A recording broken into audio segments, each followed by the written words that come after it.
ठरलं तर मग या मालिकेच्या 14 ऑक्टोबरच्या भागामध्ये कल्पना सांगत असते, सायली अगं तुला काही झालं असतं तर आमची काय अवस्था झाली होती तुला माहिती आहे का? सायली म्हणते, आई तुम्ही इतके सगळेजण असताना ढाल बनून माझ्या पाठीशी उभे होतात, मला कसं काय होईल? आणि तुम्ही सगळेजण माझ्यासाठी इतकं करता, मी तुमच्या कुणीही लागत नसताना सुद्धा. आता हे वाक्य बोलल्यावरती कल्पना थोडीशी गडबडते आणि म्हणते, कोणी लागत नसताना? अर्जुन हे सगळं ऐकतो आणि गडबड घोटाळाने परत गडबड घोटाळा केला आणि सावरण्यासाठी तो तिकडे येतो आणि म्हणतो, मम्मा अगं म्हणजे सायलीला असं म्हणायचं आहे की तुझं आणि तिचं कोणतंही ब्लड रिलेशन नाही आहे ना, माझ्यामुळे ती या घरात आले ना, तरीसुद्धा तुम्ही तिच्यासाठी इतकं करता ना, असं म्हणायचं आहे हो ना मिसेस सायली?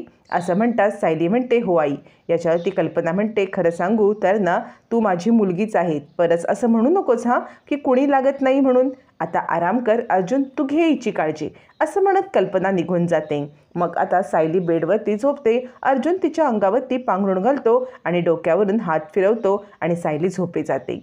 तोपर्यंत अस्मिता आपली कटकारस्थानं करण्यासाठी प्रियाला कॉल करते आणि म्हणते, ज्या वेळेला मला कळलं होतं ना की सायलीवरती हल्ला झाला आहे, मला इतका आनंद झाला म्हणून सांगू, म्हणजे सुंठी वाचून खोकलाच गेला म्हणायचं तर.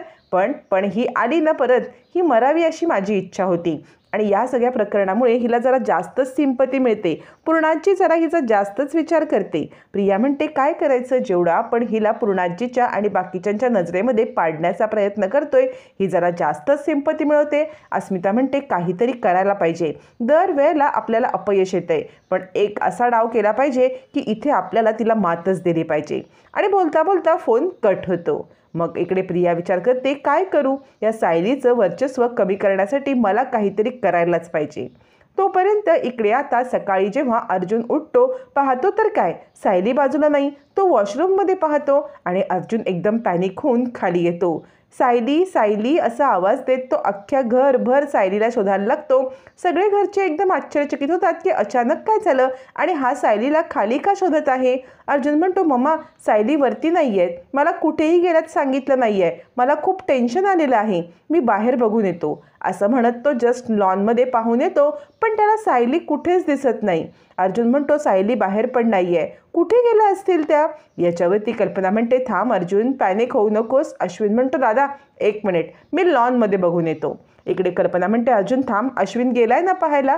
आता अश्विन लॉनमध्ये पाहायला जातो, पण इतक्या घाई गडबडीत जातो की त्याला तिकडे कुणीच दिसत नाही.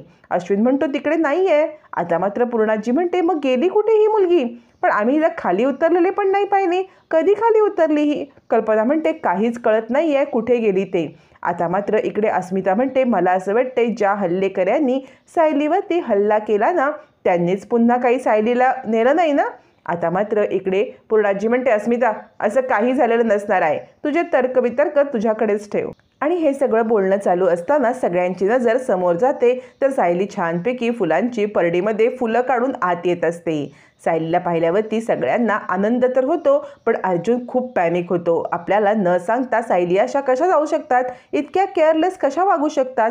कल्पना देवाचे आभार मानते की सायली सुखरूप आहे, पण अर्जुन अचानक पॅनिक होतो आणि म्हणतो, कुठे कुठे जायचं होतं तुम्हाला? याच्यावरती सायली म्हणते, काही नाही सर, अहो मी फुलं आणायला गेले होते. कल्पना म्हणते, अगं बाळा, पण तू आम्हाला सांगून जायचंस ना. याच्यावरती पूर्णाजी म्हणते, इतक्या शांतपणे काय विचारतेस कल्पना, आपली अवस्था काय झाली होती? विमल म्हणते, सायलीताई तुमची तब्येत बरी नाही ना, मग तुम्ही असं का बाहेर गेलात? सायली म्हणते, खरं सांगू का? तितक्यात अर्जुन चिडतो आणि म्हणतो, तुम्हाला सांगितले ना की बेडवरून खाली उतरायचं नाही, इथे दुसऱ्या माणसाची अवस्था काय होते तुम्हाला कळतंय का? तुमच्यावरती हल्ला करणारा मारेकरी अजूनही मोकाट फिरतोय आणि तुम्ही बाहेर फिरताय. सायली म्हणते, सर ऐका ना. पण अर्जुन ऐकायलाच तयार नसतो. त्याला सायलीची काळजी इतकी वाटत असते की तो सायलीवरती चिडायला पण कमी करत नाही आणि म्हणतो, तुम्हाला दुसऱ्यांची पर्वाच नाही आहे ना, स्वतःच्या मनाला वाटेल तेवढंच करायचं. त्याच्यावरती अस्मिता म्हणते, हो हिलाच सगळी कामं करायची असतात ना. सायली म्हणते, खरं तर उद्यापासून नवरात्री सुरू होते म्हणून फुलांच्या माळा वगैरे करण्यासाठी मी फुलं आणायला गेले. अस्मिता म्हणते, का आम्ही काही करणार नाही का? आमच्यावर तुझा काही विश्वासच नाही का? पण नाही, हिला पुढेच करायचं आहे.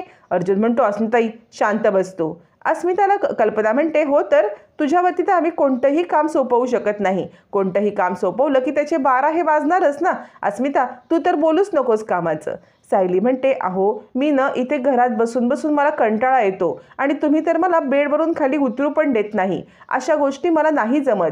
मला अजून आजारी असल्यासारखं वाटतं. रोजचं नॉर्मल रुटीन सुरू केलं तर मला नॉर्मल वाटेल, असंही मला सवय नाही आहे हो.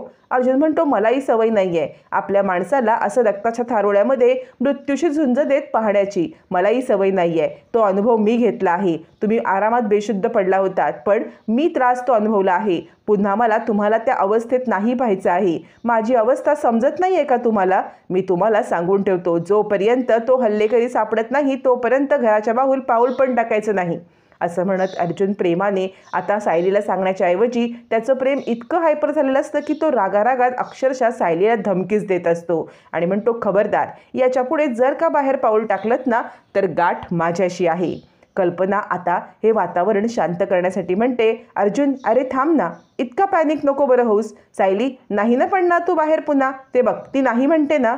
कल्पना शांतता आणण्याचा प्रयत्न करत असते आणि म्हणते, सायली खबरदार हां, याच्या पुढे आम्हाला न सांगता जर बाहेर गेलीस ना तर गाठ माझ्याशी आहे हां. अर्जुन रागवायच्या ऐवजी मीच तुला रागवेन. अर्जुनला कळतं की कल्पना आपल्याला शांत करत आहे आणि अर्जुनच्या चेहऱ्यावरती एक स्माईल येतं. फायनली अर्जुन शांत झालेला असतो. तोपर्यंत इकडे आता भेटायला आलेला असतो साक्षीला चैतन्य. त्यावेळेला चैतन्य म्हणतो, साक्षी काय करतेस तू? साक्षी म्हणते, तुझ्यासाठी कॉफी बनवते, पण मला आधी एक सांग की सायली वहिनी कशा आहेत? चैतन्य म्हणतो, सायली वहिनी? वहिनी कधीपासून झाली ती तुझी? याच्यावरती साक्षी म्हणते, अरे जेव्हापासून तू तिला वहिनी म्हणतोस ना तर आता ती माझी पण वहिनी झाली ना. तुझी सगळी नातीसुद्धा माझीच आहेत.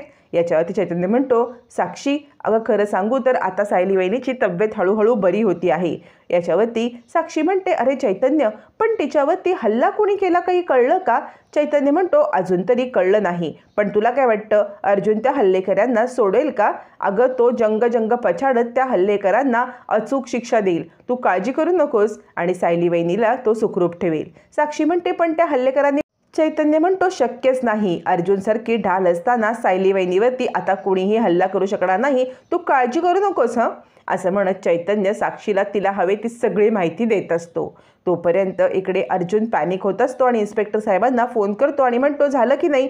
तुम्हाला माझ्या बायकोचे हल्लेकरी भेटले की नाही? अजून तुम्हाला किती वेळ लागणार आहे? इन्स्पेक्टर साहेब म्हणतात, विसर्जनाला तिकडे खूप गडबड होती हो, त्यामुळे CCTV फुटेज पण नव्हते. आम्ही व्हिडिओ चेक करतोय, थोडा वेळ लागेल. अर्जुन चिडतो आणि फोन कट करतो आणि म्हणतो, यांना अजून वेळ हवे. इकडे हल्ल्यावरती हल्ले होत राहतील आणि हे गप्प बसणार का? ते काही नाही, मला शोध घ्यायला पाहिजे की सायलींवरती हल्ला करण्याचं मोटिव्ह काय होतं. ज्या वेळेला आपल्याला मोटिव्ह समजेल ना त्यावेळेला त्या हल्लेकऱ्याला पकडणं सोपं जाईल. अश्विन म्हणतो, पण दादा सायली वहिनीसारख्या साध्या मुलीला हल्ला करण्यासाठी कुणाकडे काय मोटिव्ह असणार आहे? म्हणजे सायली वहिनीचं नाही कुणाशी भांडण नाही काही, ती कुणाशी आवाज चढवून बोलत नाही, तर आता हे कसं होईल? सायली वहिनी सांग बरं, कोणी आहे का तुझा शत्रू? याच्या सायली म्हणते, नाही हो, असं काही मला तर आठवत नाही आहे. कल्पना म्हणते, अरे तूच म्हटलास ना सायली वहिनीचं कुणाशी भांडण नाही, आवाज नाही चढवत, मग कसं काय असेल कोणी? याच्यावरती आता मात्र इकडे सगळ्यांना सायलीवरती हल्ला कोण करेल हा प्रश्न पडलेला असतो.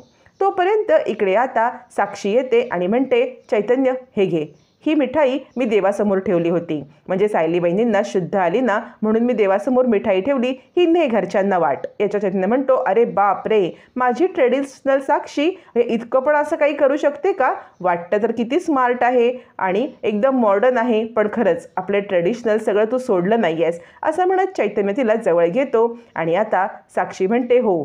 असं म्हणत साक्षी एकदम रोमॅन्टिक होते, चैतन्याच्या जवळ जाते. चैतन्य आता ही सिच्युएशन अवॉइड करण्यासाठी तिथून निघतो. साक्षी त्याला थांबवण्याचा प्रयत्न करते, म्हणते, थोडा वेळ थांब ना, मी तुला खरंच खूप मिस केलं. चैतन्य म्हणतो, अगं पण त्यावेळेला सायली वहिनीच्या इथे थांबणं गरजेचं होतं ना. साक्षी म्हणते, नाही रे, मी कंप्लेंट नाही करत आहे. चैतन्य म्हणतो, हे बघ, अशा वेळेला आपण एकत्र थांबण्यापेक्षा काहीतरी पुढचं पाऊल उचलण्यापेक्षा मी इथून निघतो. चैतन्य आता इकडे अर्जुनकडे यायला निघतो. तोपर्यंत इकडे आता अश्विन सांगत असतो, दादा मला असं वाटतंय की तू इतके मोठे मोठे केस लढतोस तर त्यातलाच तुझा कुणीतरी एक असेल ना शत्रू, त्यानेच तर सायलीवरती हल्ला केला नसेल ना. अस्मिता म्हणते, हां, याची 100% शक्यता आहे की अश्विन म्हणतोय ते बरोबर आहे. अर्जुन म्हणतो अच्छा, म्हणजे माझ्या वागण्याचा किंवा माझ्या केसचा शत्रू सायलीवरती हल्ला करू शकतो, म्हणजे माझ्यामुळे हे सगळं झालंय. सायली म्हणते मग असं असेल ना तर मी कितीही हल्ले पचवू शकते, पण तुम्ही तुमचा सच्चेपणा सोडू नका. तुम्ही खूप चांगलं काम करताय, या जनतेला न्याय मिळवून देण्याचं काम करताय आणि हे काम कोणत्याही परिस्थितीमध्ये थांबलं नाही पाहिजे, मग माझ्यावरती कितीही हल्ले होऊ दे. तुमच्यासारखं काम करणारी माणसं खूप कमी आहेत, प्रामाणिकपणे लोकांना न्याय मिळवून देणारी माणसं खूप कमी आहेत. तुमच्या या कामासाठी मी माझ्यावरती कितीही हल्ले झेलायला तयार आहे. त्याच्यावरती आता इकडे अर्जुन विचार करतो यांच्या स्वतःवरती हल्ला झालाय, तरीसुद्धा या अजूनही म्हणतायत की माझ्यावरती हल्ला झाला तर चालेल, पण तुम्ही तुमची कामं सोडू नका. खरंच किती ग्रेट आहेत या, असा विचार करत अर्जुन पाहत असताना अस्मिता म्हणते झालं, म्हणजे हिचं पुन्हा सुरू झालं मोठेपणा घ्यायचं. आता तितक्यात तिथे चैतन्य येतो आणि चैतन्य म्हणतो हे घ्या, सायली वहिनी बरी झाल्याच्या खुशीमध्ये तोंड गोड करा, मी मिठाई आणले बरं. असं म्हणत चैतन्य सगळ्यांना मिठाई द्यायला लागतो आणि अर्जुन सायलीला मिठाई देण्यापासून थांबवत असतो. आता नक्की ते मिठाईमध्ये काहीतरी गडबड असते, कारण ती साक्षीने दिलेली असते, त्यामुळे अर्जुन पाहतच बसतो. पण नंतर इकडे खूप मोठी घटना घडते. ज्या वेळेला अर्जुन खाली येत असतो, पूर्णाजी म्हणते अर्जुनचं लग्न डोळ्यांनी पाहण्याची इच्छा होती, पण अर्जुनला वेगळ्याच व्यक्तीची भुरळ पडली ना. अर्जुनला हे बोलणं काही आवडत नाही. तो लगेचच तिथे होमकुंड पेटवतो आणि सायलीला सोबत 7 फेरे घेतो. पूर्णाजीचा माज पार उतरवून टाकतो.